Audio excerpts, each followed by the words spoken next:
Hey guys, welcome back to Macros Monday. Well, wanted to talk about something. So like this last weekend's a good example. I was out lunch with some friends, and I actually was, I was in a mood for a salad, and the friend says to me, he's like, oh, another salad, huh?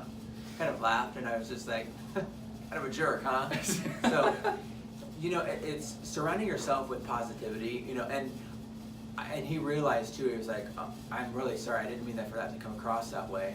But it's important when you're, especially depending on like, if you're on a certain diet plan or if you're doing something for your daily diet and you have the people that surround you and they're not positive, it's important to surround yourself with positivity, whether that's helping them understand what you're doing, and not necessarily that you're trying to lecture, but like if you're within a family, I realize it's going to be harder because your kids not always are going to want to eat the same thing that you're eating. Okay, but helping them understand why you're eating healthy now and what that can do for them in terms of long term. Yeah. So yes, eating the broccoli as opposed to the mac and cheese. Not that they can't have that, but understanding that the positive flip side to this. So surrounding yourself with positivity is so important so that you can help. It's understanding of loving yourself. So while you're eating, so that's important. Like when I look at then my friend has this big bowl of Mexican fried ice cream afterward, and he's like, "You don't want any?" I was like, "No, I don't want any. I'm good. I'm totally fine. I didn't crave it." Now, sitting there watching him, I could just smell the calories that were just surrounding him. But I didn't even crave it. And I was happy with that. I was actually like, this is great. This is a good thing. That last piece is the really interesting one to me. At some point, society kind of tells us a lot of things, right? They tell us that we need to chase various types of success. We need to have this thing or that thing. You need to keep up with the Joneses. You need all this stuff. It also tells you that you should always want to have the really indulgent food.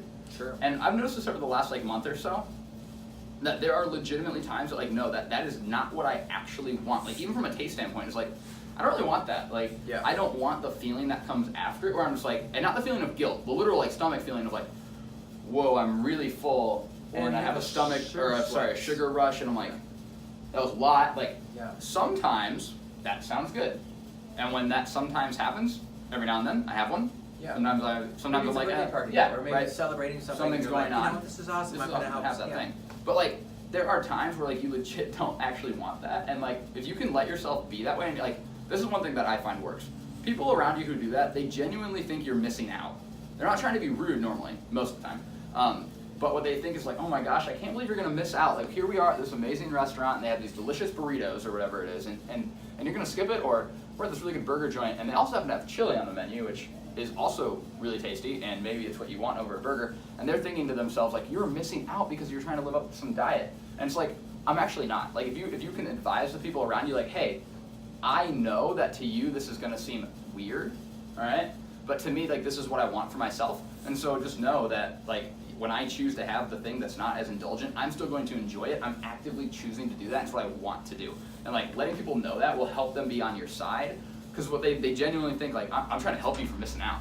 I'm trying to help you not have this thing where you leave dinner and you're oh, I'm so sad I had a salad. Yeah. So. And you can also, the other side though is there are some people that you might have that are friends that are miserable in terms of their diet, so they want you to be as miserable as they are. Yeah. So you may have those friends that are like that. So I was lucky enough this last week not to have that person that was miserable, but understood after I explained why. But I've had friends that are on that miserable track, and so being able to surround yourself with positivity is really important, especially in terms of your diet markers. So it helps you, keeps you on track, and you want to make sure too, in terms of accountability, you want to have those people that are surrounding you that are going to help you with that, as opposed to tearing you down, and then you think, you know what, he's right, or she's right, or whatever. I'll just have the brownie Sunday. Yeah. Why not? So, all right, guys. So keep it positive. Surround yourself with positive people, and love yourself when you're eating. So make sure that you understand that it's okay to have the bad things every once in a while, but it's also make sure that you understand that food which you have right there at that point is going to nourish you, as opposed to make you have the sugar sweats. Yep. So, all right, guys. Well, you have a good rest of your Monday. We'll come to you next week with some tips and tricks on Macros Monday. Have a good week. Take care. Bye-bye.